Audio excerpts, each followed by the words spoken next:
Come back to the eNCA corruption scorecard. Let's get you up to speed then with investigations around Steinhoff. I'm joined by the NPA's spokesperson, Sipho Ngwema, and the Hawks spokesperson, Hangwani Mulaudzi, joining me now for that conversation.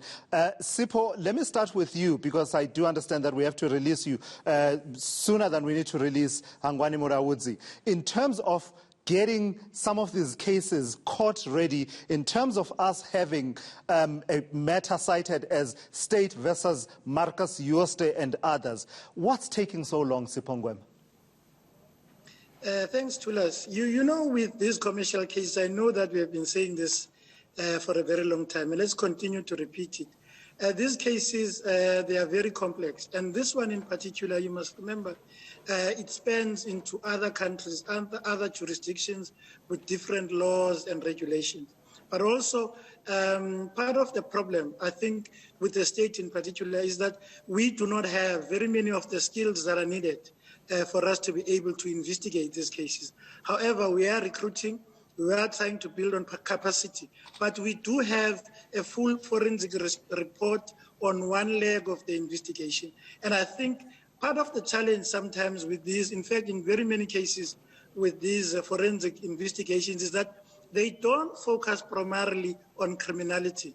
They are more about auditing, and therefore we need to direct them into the criminal aspect of it. Okay, so what have you done? The investigating officer, and Hangwani will talk more about So what have you done then, Sipho Ngwema, in that direction of moving from identifying irregularities to identifying prosecutable crimes in the last 3 years since December 2017? Because lamenting a lack of skills is one thing, but you're an institution. You can outsource skills as and when you need to. What have you done since then? At some point you were talking about 3 prosecutors dedicated to this matter. What have they been doing every day when they report for work?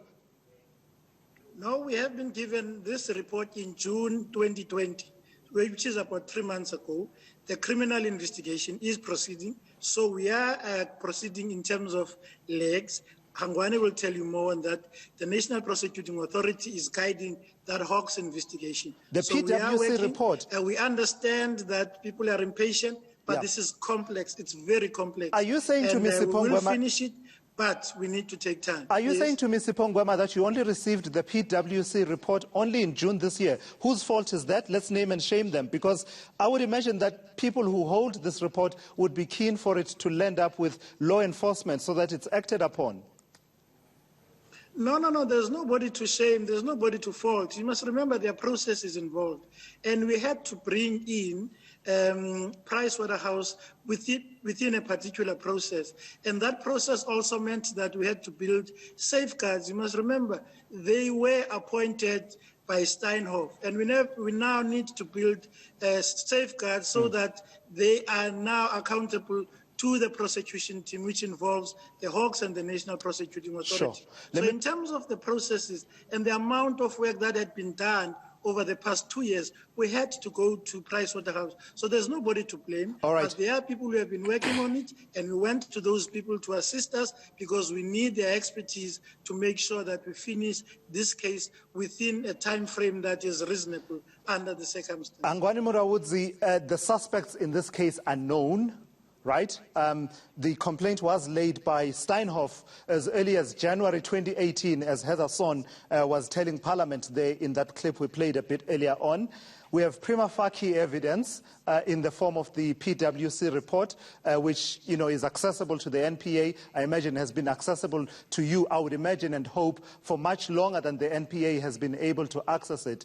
So what stands between, sending a couple of officers to Marcus Jooste's house or offices, pick him up, let him appear in court, more likely to be released on bail? Why have we not seen that?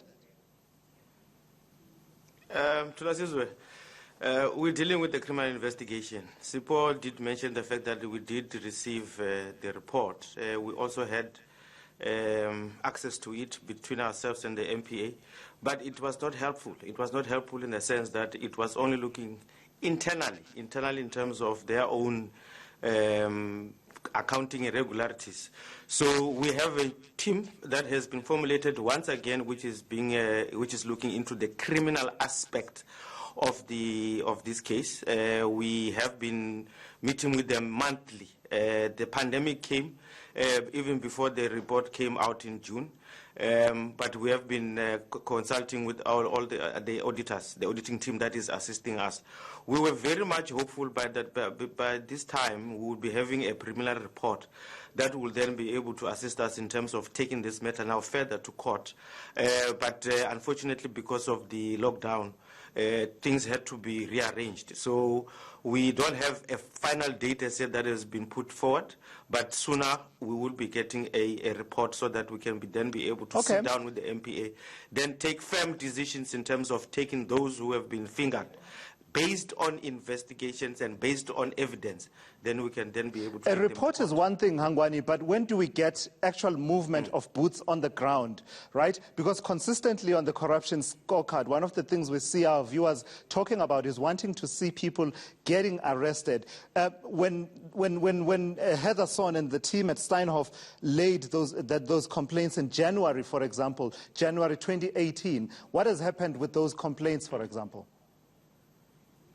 No, the complaints have been looked at. I mean, we have been working on this matter for a long time. You'll recall that the national head, General Libya, even made a commitment to the country that he was going to add more members. Those members have been added, and they have actually worked so hard in terms of the time frame. Look, we don't have the skills, like we said, but the skills that we had at the time were limited. So we had to make sure that we add more members to assist in the investigation, and that's what I'm saying. This is just the last leg of what we are doing internally. I mean, within the country, like Sipho said, there are other areas that we have to look at. There's an MLA as part and parcel of one leg of our investigations that has already gone out to one of the European countries. What is so an it's MLA? Not only South Africa could you simplify it for us, Hangwani? The MLA, it's a mutual legal assistance that we have requested a European country, I think it's the Netherlands, if I'm not mistaken, to assist us in terms of any other information that may assist us in the investigation. But that we cannot give a guarantee as to when they are going to respond. But in South Africa itself, one leg of the investigation, I'm sure it is now coming to completion. Guys, it's just that we need to make sure that the PwC report that we are working on is finalized as soon as possible. Fantastic. Guys, thank you for coming through. So before I let you go then, because yours was really to give an update, Sipho Ngwema, when are we likely to see your prosecutors pulling one of their trolley bags with documents there to go and present before a judge and say, I represent the state in the matter of State versus Marcus Jooste and others? Realistically, what are we looking at? As soon as we have sufficient credible evidence, as soon as we have enough witnesses that we can take before court, and as soon as we're able to draw an indictment, and then we'll make that announcement with the Hawks. But I think as long as we still have gaps, we want to close those gaps, and we'll make that announcement at the appropriate time when we take action. But there's no doubt that's where we are heading, but we can only head there when the indictment is ready, when there's sufficient evidence and credible witnesses. Hangwani Mulaudzi, same question to you. When are we seeing you arrest people? Even if it means they get released a few hours later on bail, which typically happens in these cases anyway. No, Thulasizwe, let's be honest to each other. We don't want to make shortcuts. We don't want shortcuts in any investigation. We want to make sure that everything here is collated, it's credible, it can stand the test of time in court. Hence, we are making sure that all stakeholders that we are working on, they give us something that will be able to not embarrass ourselves and the country as well. All right. Thank you, guys. Thank you for your participation in the eNCA corruption scorecard. That's Hangwani Mulaudzi, who speaks on behalf of the Hawks, and Sipho Ngwema, who speaks on behalf of the National Prosecuting Authority, giving us there a sense of where things stand in as far as investigations and possible prosecutions are concerned, in as far as the Steinhoff matter is concerned. Coming up here on the corruption scorecard, we delve even deeper into our discussion about Steinhoff with our panel, which includes Rob Rose, who is the editor of the Financial Mail, Kaya Sitole, an independent analyst, and Brett Hamilton from the First River Capital. Do stay tuned for that.